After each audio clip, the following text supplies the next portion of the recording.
um, so basically, this is so Import. Just to give you a brief background about who we are. Um, so we've been working in the area of innovations, ICT-based innovations in the area of health, agriculture, and education, and so on.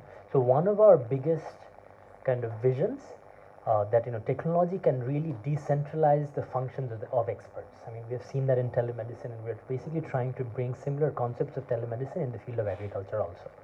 So what I mean by decentralize the work of experts, I mean that there are, I mean, whenever you have field officers who are directly interfacing with beneficiaries, empowered with mobile phones, who can capture a problem that a beneficiary is facing and basically relaying that to an expert, the expert can get back with certain recommendations. So the expert does not necessarily have to be physically present in front of the beneficiary. And obviously, it's not going to solve all problems of the world. And it's a very much of an experimental phase where we're basically trying to figure out what are the kinds of recommendations, what are the kinds of circumstances that remote consultation is relevant and applicable. And it's also going to evolve over time, because I mean, what like we're seeing in health, that because the processing power of the mobile phone is also increasing very rapidly, the cost of a smartphone is also coming down rapidly. So which means that we can attach a lot of add-ons to these mobile phones, to these smartphones. Like for health, we can add on a lot of diagnostics applications. For agriculture, we can add on a lot of soil testing kind of equipment. So I mean, the whole scenario of remote consultation and decentralization of expert function is going to change and evolve over the years. So I think we are at a very nascent stage in this space. So I mean, I'll basically qualify by saying that a lot of what we're doing is at a very childlike, and we're only taking baby steps to figure out what are the possibilities that are out there. So in the area of livestock, I mean, obviously we have one of the highest cattle densities in the world. And then about 45% of rural households are heavily dependent on that livestock. And then the biggest problem that we have is that in the entire country of Bangladesh, I mean, we have only 4,200 registered veterinarians, which is basically that one veterinarian is supposed to cover more than 6,000 cattle, which is physically absolutely impossible to do. And then there are lots of remote areas which are not covered by any veterinarians at all. Like even the Department of Livestock, I mean, they have very few. Most of these registered veterinarians are actually private players. So the government is not really able to provide a lot of veterinary support themselves. So essentially, this gap is being filled by what are called livestock workers or para-veterinarians, who directly interface with beneficiaries, and they have, I mean, their skill level is extremely varying. I mean, some are good, some are bad, some just fill in, some are not even fully employed. So that is the gap how that's being filled. So the big challenges that we have in livestock services, one is the scarcity of practicing veterinarians. Marginalized farmers cannot afford expert service. So even if they can make a phone call to a veterinarian, because I mean with health you can actually take people to a clinic. With cattle you don't really have that option. So bringing a veterinarian to your home is actually a very expensive proposition. And then improper record keeping is also another big problem. Then expert advice is during emergency services. So these are essentially the problems that we are trying to address. Hopefully, let me see if let's see. So this is how the thing works. Oops. See, the sound is not working. Workers as intermediaries.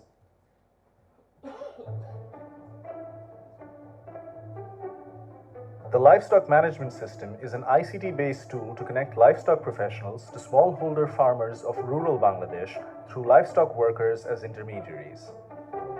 Livestock farming is one of the most important livelihood options for rural families in Bangladesh.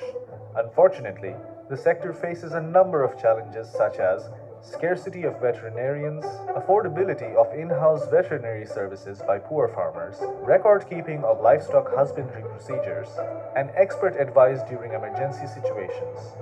The livestock management system is created to address and become the primary solution to these challenges with the use of a smartphone-based application. Let's see how the system works. Livestock workers register farmers and their cattle using the mobile application. On successful registration, the system gives a unique ID for the farmer and the livestock. The livestock worker makes scheduled visits every month to all the registered farmers to collect and send follow-up data focusing on cattle husbandry issues. In cases of cattle sickness, he goes to the household immediately, captures relevant cattle health information on the mobile application, and sends it to expert veterinarians. The expert veterinarian, having access to the livestock management dashboard, can give advice or prescriptions. The livestock worker receives the advice or prescription on his mobile application instantaneously and can act accordingly. This results in one veterinarian being able to provide services to many livestock farmers. A poor farmer being able to afford expert services at low cost. Records are digitized and can be accessed and updated from anywhere. All of this leads to the overall improvement of quality of livestock services and ensures food security.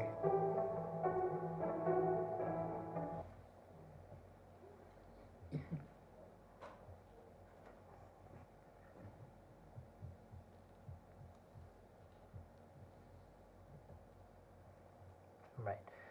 So as I was, sorry.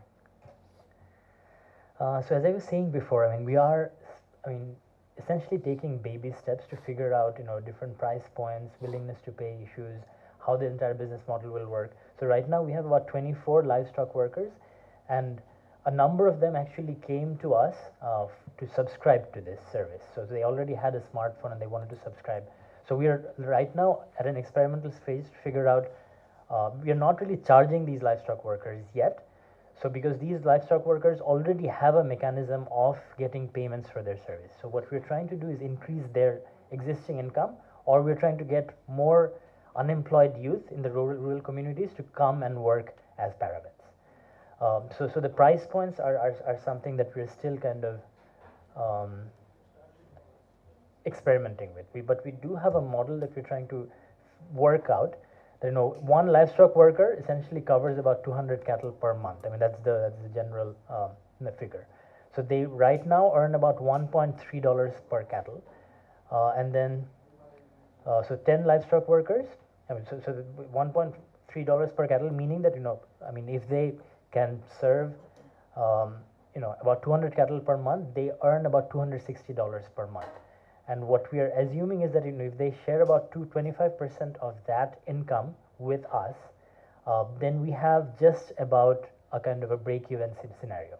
So the assumption here is that one veterinarian sitting in our office will be able to serve about 10 of these paravets. And this number may increase over time. So all of these are experimental, and we're trying to figure out, I mean, a lot of open questions that we're still trying to respond to as we go forward. So that's the basic sort of a very rough business model. So the operational costs are the veterinarian salary support, the training, marketing, and then so I mean we are discounting the cost of actually developing the application, because that will add to the cost. I mean, we're trying to sort of go for an operational break even. So that's basically the goal right now.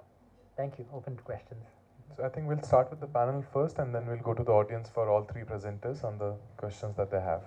So for the how many livestock farmers are you covering? Right now we are covering about 24. So here, so 24 livestock workers are using the service right now. Farmer, I mean how many do those cover? How many farmers? About do those cover? 27. How many animals? How many animals? 2,700. Yes. And the animals are also 2,700, but they could be more. Animals could be more. No, animals are 2,700. Animals are 2,700 cattle. So the number of farmers would be less, because some of these farmers are, okay. I mean, they have a farm, a small farm. Okay. And for how long have you been operating? For about 6 to 7 months, I think. So we are still very new. Yeah. So, Mridul, just want to check, I mean, do they do a RFID tagging of the cattle, because just to kind of identify which cattle it is, and Right, so that right.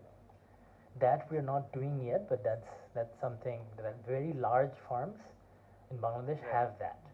So the large farms have not subscribed to our service yet. Sure. But once they do, I mean, we can take advantage of that. So that's not a commonplace thing. You're expecting the large firms to subscribe to your service? We are, because the large firms also have the same problem. I mean, they don't have a lot of veterinarians. I mean, they often employ veterinarian, but they have very high turnover. So and often they want a second opinion. So we are expecting.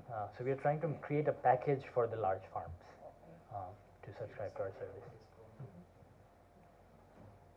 So, the other question which I would have is that, I mean, there is, I think, in this case, maybe given that, I mean, India also has a very large cattle population, and that we have an extension arm. I'm sure that some of these problems are common here.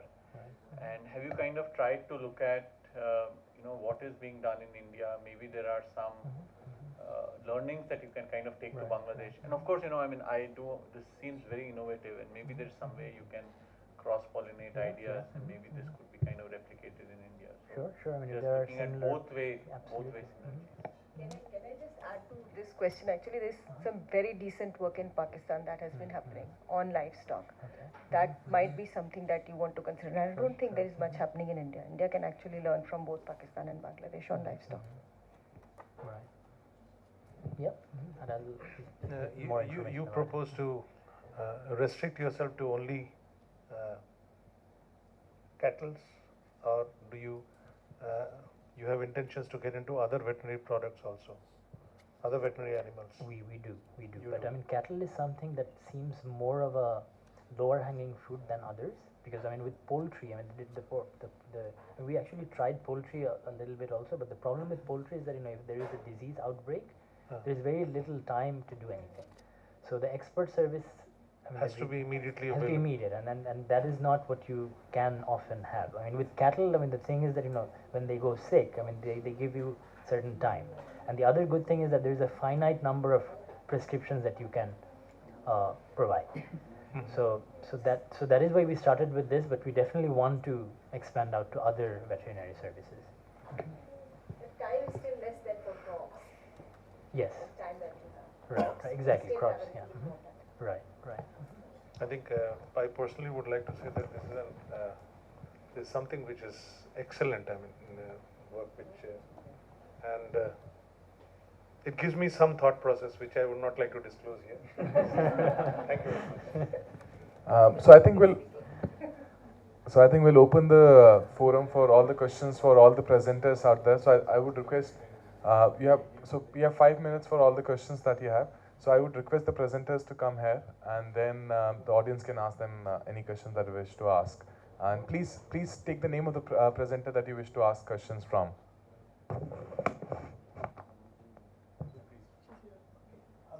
What is the training required for a livestock worker? So Mridul, there's a question for you. Sorry. What is the training required for this? What is the training required for this livestock worker?